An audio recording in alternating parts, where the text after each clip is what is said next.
bienvenue sur ma chaîne. Cette vidéo est à destination du 3e du collège Jean Massé pour la suite du cours, le grand 6, activité 9 du chapitre 1 du thème 2. C'est parti!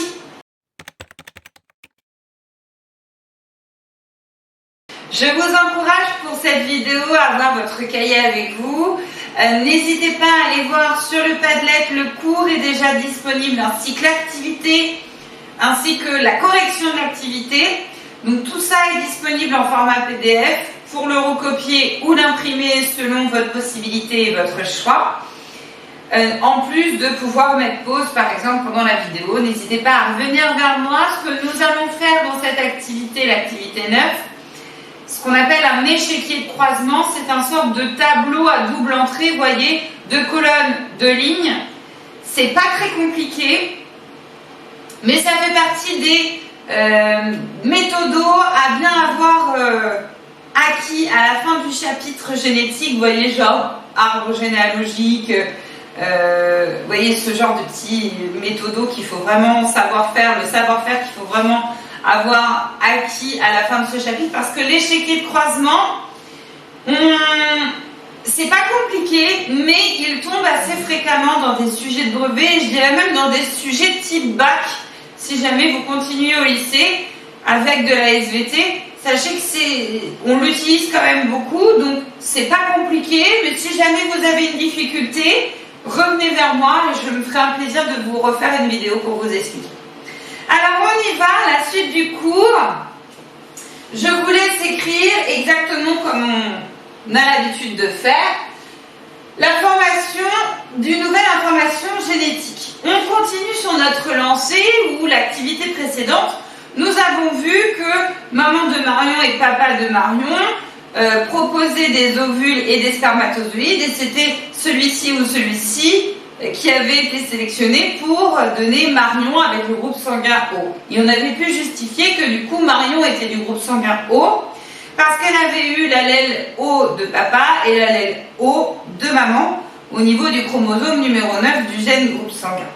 On continue du coup sur cette lancée et on continue à aborder, à étudier ce qu'on avait commencé à aborder dans l'activité précédente, c'est-à-dire la méiose. Alors la méiose, souvenez-vous, dans ce qu'on avait écrit dans le bilan précédent, c'était la formation de nouvelles cellules reproductrices à partir de cellules basiques.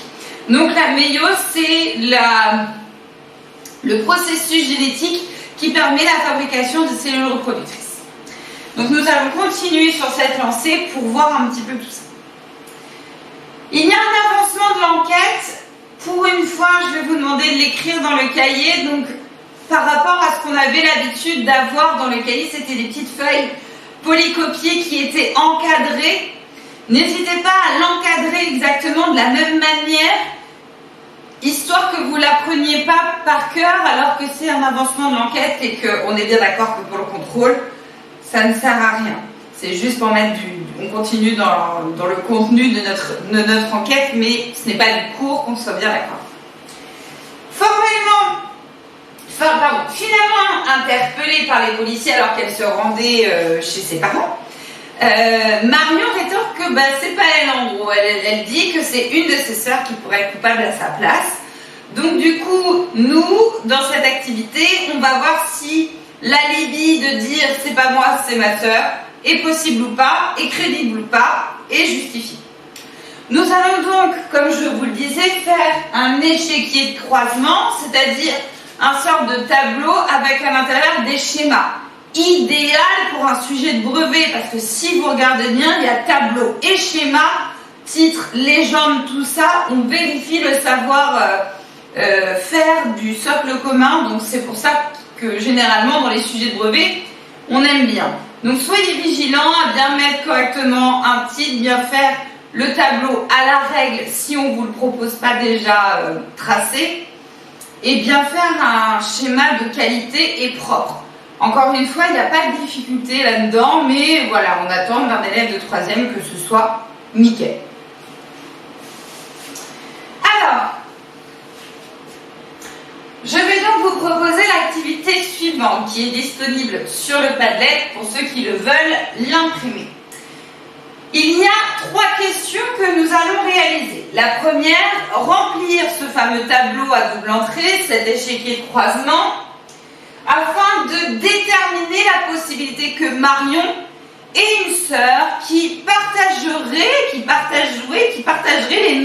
le même groupe sanguin, les mêmes caractéristiques. Alors on va commencer par cette première question et je reviendrai à cette diapositive pour les prochaines.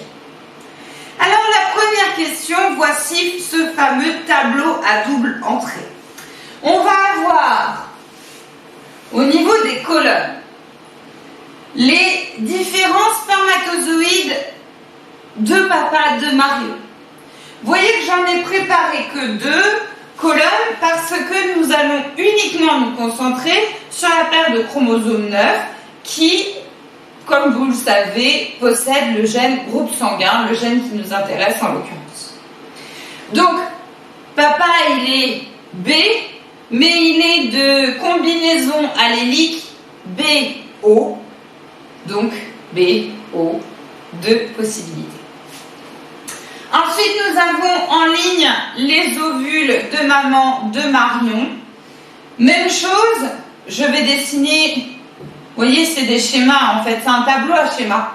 Je vais proposer 2 lignes seulement parce que maman de Marion est du groupe sanguin A et elle est de combinaison allélique AO, 2 possibilités pour uniquement le chromosome numéro 9. Sachez qu'encore une fois, le nombre de possibilités ici dans mon tableau d'échiquier de croisement est déterminé parce que je ne regarde uniquement que la paire de chromosomes numéro 9. Alors, je l'évoquais tout de suite, je vais donc pouvoir placer les chromosomes pour mes spermatozoïdes de papa, BO. Souvenez-vous que les cellules reproductrices ne possèdent que 23 chromosomes et non 46. C'est pour ça que ma paire de chromosomes 9, entre guillemets, s'est réduite à un chromosome 9. Donc, B, O, A, O. Bien. Maintenant, je vais faire un échiquier de croisement. Donc, je vais croiser les lignes et les colonnes. Donc, prenez par exemple, si ce spermatozoïde-là rencontre cet ovule-là, ça nous donne une cellule œuf qui sera issue de cette fécondation de ce spermatozoïde-là et de cet ovule-là. Et cette cellule œuf aura du coup le O de papa, le O de maman. Ce qui nous donnera du coup, d'un point de vue génétique, la paire de chromosomes, cette fois-ci renouvellement reconstitué, numéro 9, qui sera OO. Et vous voyez qu'au niveau des codes couleurs, j'ai bien le chromosome de maman et le chromosome de papa. Du coup, le caractère, c'est pas du tout ça. Le caractère, c'est ça que je voulais dire. Le caractère qui va résulter de tout ça, OO, du coup, ça donnera le groupe sanguin O. L'enfant aura le groupe sanguin O. C'est ça ce qui est écrit ici. L'enfant aura un groupe sanguin O. Vous voyez, pour faire cette colonne, j'ai finalement croisé, d'un point de vue imaginaire évidemment, le spermatozoïde et l'ovule. Et du coup, je vais devoir faire ça pour chacune de mes cases, pour au final faire tous les bébés possibles pour ce couple.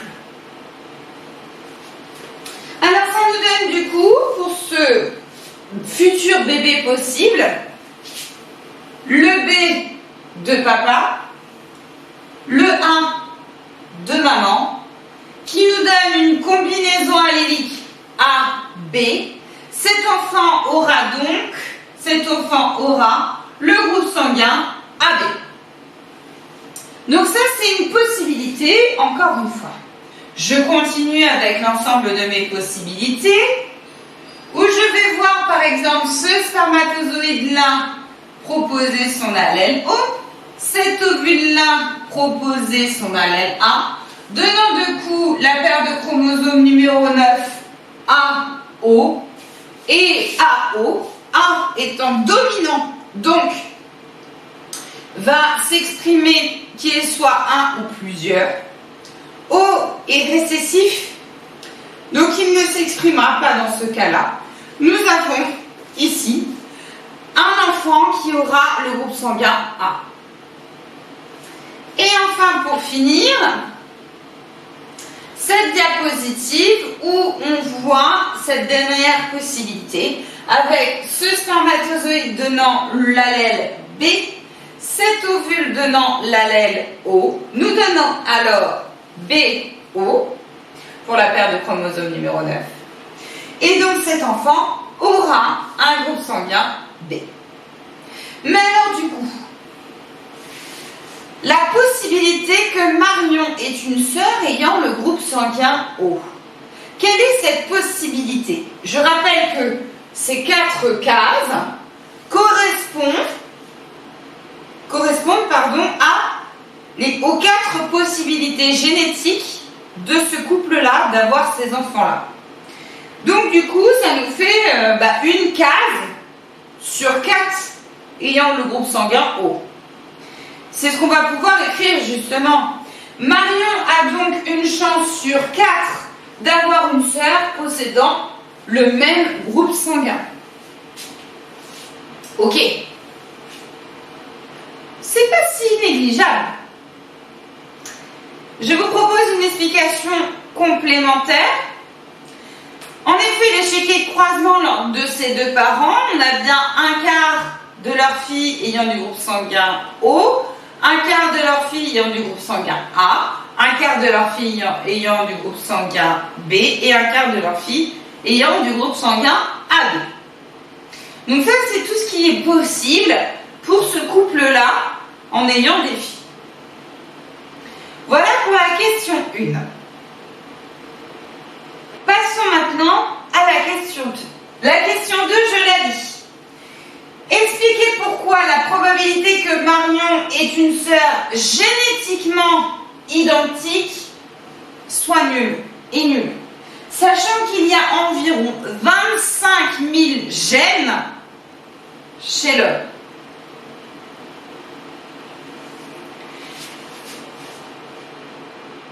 Là, on a vu que pour un gène, un seul, il y avait une chance sur 4.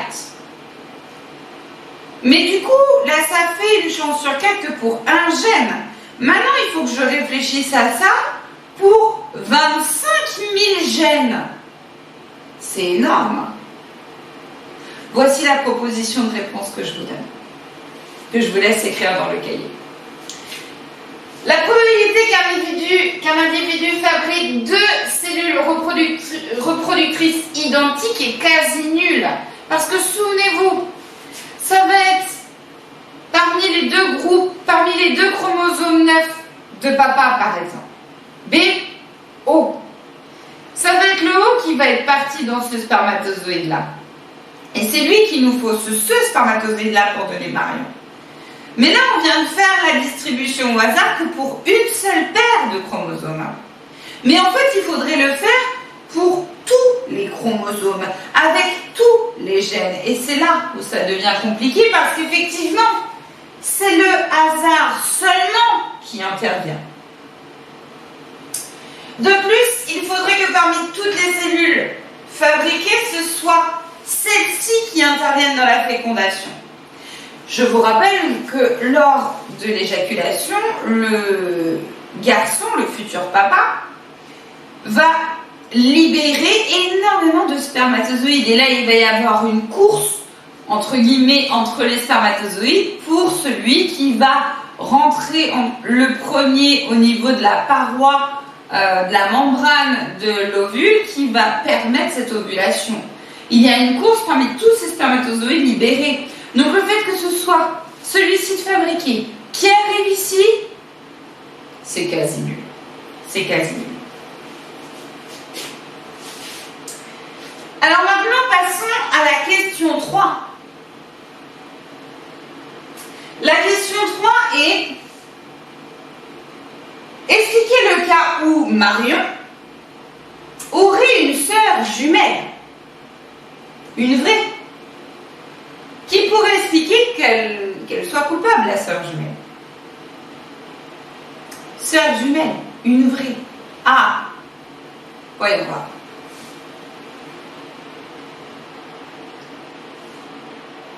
Je m'étais trompée. La sœur jumelle, on est parti. Voyons voir.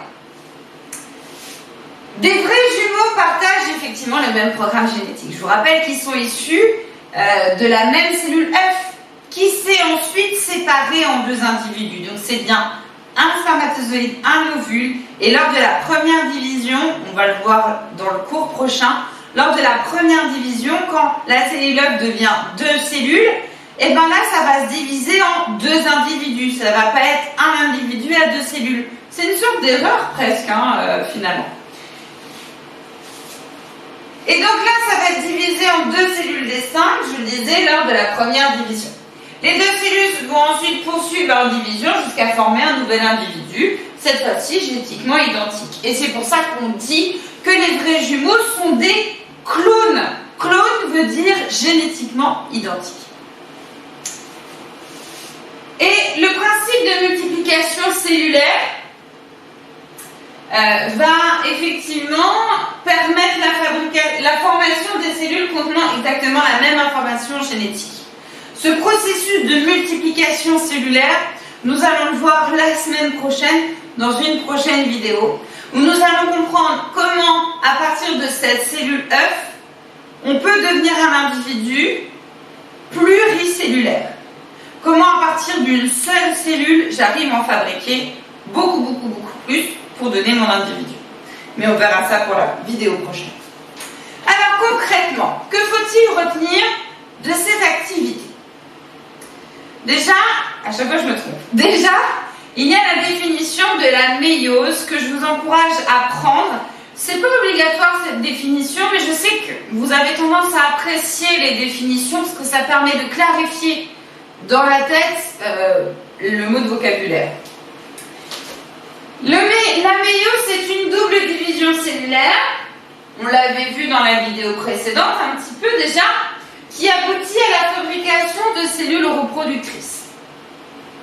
Elle a lieu à partir d'une cellule mère dans les testicules ou dans les ovaires. Les chromosomes d'une paire génétiquement différents vont se répartir au hasard. Ça, c'est important. Vont se répartir au hasard. Les cellules reproductrices produites d'un individu sont donc génétiquement différentes et ne vont pas porter la même combinaison d'allèles, vu qu'elles sont génétiquement différentes. Le bilan, que je vous laisse écrire également en rouge cette fois-ci, chaque individu issu de la reproduction sexuée est génétiquement identique. Grâce à l'intervention du hasard, je dirais même à deux interventions du hasard. Il va y avoir déjà la répartition au hasard des chromosomes lors de la formation des cellules reproductrices, premier hasard. Et enfin, deuxième hasard, l'union de ces cellules reproductrices-là, de ce spermatozoïde-là avec cet ovule-là. Il y a une exception. Les vrais jumeaux sont des clones génétiquement identiques et possèdent effectivement le même programme génétique. Donc, ce bilan, cette définition, l'échiquier de croisement, tout ça est à reprendre dans votre cahier finalement pour mardi de la semaine prochaine, c'est-à-dire mardi 1er décembre. Mardi 1er décembre, je réaliserai la dernière vidéo de ce chapitre où nous aborderons comment, à partir d'une cellule œuf, nous allons pouvoir former Marion, un individu à plusieurs cellules. Et donc nous allons voir ce processus de division qui s'appelle, je vous le dis ou je vous le dis pas? Allez, la mitose, qui s'appelle la mitose. Nous verrons ça la semaine prochaine. Et donc, petite parenthèse, méiose et mitose, ce sont deux mots qui, pour moi, en tant que dyslexique, étaient assez proches, Disons que je me suis trompée pendant des années. Méiose, il faut l'apprendre par cœur. Méiose, division cellule reproductrice. Mitose, division non cellule reproductrice. Ça a été ma difficulté, ne tombez pas dans la même difficulté que moi. Donc pour mardi prochain, je le disais, reprenez le cours, le bilan, l'activité. Et je vous dis donc à mardi prochain pour une prochaine vidéo. Prenez soin de vous mes chéris. À la semaine prochaine.